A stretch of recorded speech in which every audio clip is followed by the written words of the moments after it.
ചതിയുടെ അരക്കില്ലം ഒരുക്കി വെച്ച് കാത്തിരിക്കുന്ന കൊടും ക്രൂരന്മാരായ കിരാതന്മാർ എന്നൊക്കെയാണ് കേരള ബ്ലാസ്റ്റേഴ്സിന്റെ മാനേജ്മെന്റിനെ വിളിക്കേണ്ടത്. മിഖായൽ സ്റ്റെഹ്റ എന്ന പരിശീലകനെ അദ്ദേഹത്തിന് ഒരു എക്സ്പ്ലനേഷൻ നൽകാൻ പോലും അവസരം നൽകാതെ ബലിമൃഗമാക്കി പുറത്തേക്ക് തള്ളി ആരാധകരുടെ കണ്ണിൽ പൊടിയിനാടാനുള്ള എല്ലാ നീക്കങ്ങളും മിഖായൽ സ്റ്റെഹ്റ ഒരു സ്വീഡിഷ് മാധ്യമമായിട്ടുള്ള സ്പോർട്സ് ബ്ലേഡിന് നൽകിയ അഭിമുഖത്തോടെ പൊളിഞ്ഞിരിക്കുകയാണ്. കാരണം തനിക്ക് ടീമിനെ തിരികെ കൊണ്ടുവരാനുള്ള ചീറ്റ് കോഡ് ക്രാക്ക് ചെയ്യാൻ പറ്റിയ സമയമായപ്പോഴേക്കും അവർ ക്ഷമ കാണിക്കാതെ പുറന്തള്ളി. സത്യമാണ്, മോഹൻ ബഗാനെതിരെ കേരള ബ്ലാസ്റ്റേഴ്സ് ഇതുവരെ ഇല്ലാത്ത വിധം മനോഹരമായിട്ടുള്ള ഒരു ഫൈറ്റിംഗ് സ്പിരിറ്റ് കാഴ്ചവെച്ചു. പിന്നീട് നടക്കാൻ പോകുന്നത് താരതമ്യേനമായിട്ടുള്ള ദുർബല മത്സരങ്ങൾ. അടുത്ത മത്സരം മുഹമ്മദൻസിനെതിരെ, അതിനുശേഷം ജംഷഡ്പൂരിനെതിരെ.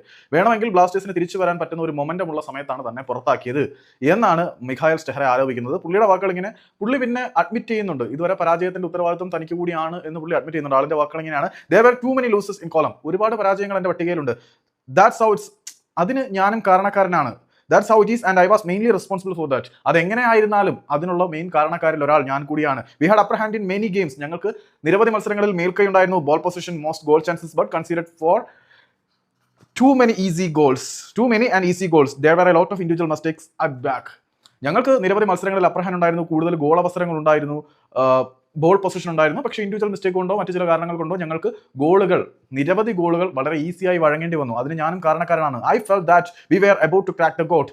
എനിക്ക് ഫീൽ ആവുന്നുണ്ട് ഞങ്ങൾ ആ ക്രാക്ക് കോഡ് അച്ചീവ് ചെയ്യുന്നതിന്റെ തൊട്ടടുത്തായിരുന്നു. There will be easier matches now and then we could have turn it around.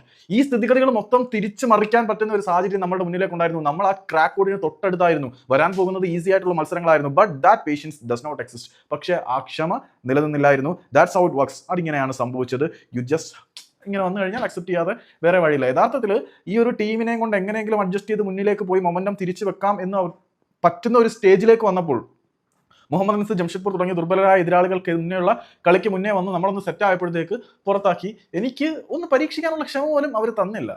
ഇത് ക്ഷമയില്ലാത്തതൊന്നും അല്ലല്ലോ, പ്ലാൻ പണി പുറത്താക്കിയതാണ് എന്ന് അരിയാഹാരം കഴിക്കുന്നവർക്കൊക്കെ മനസ്സിലാവും.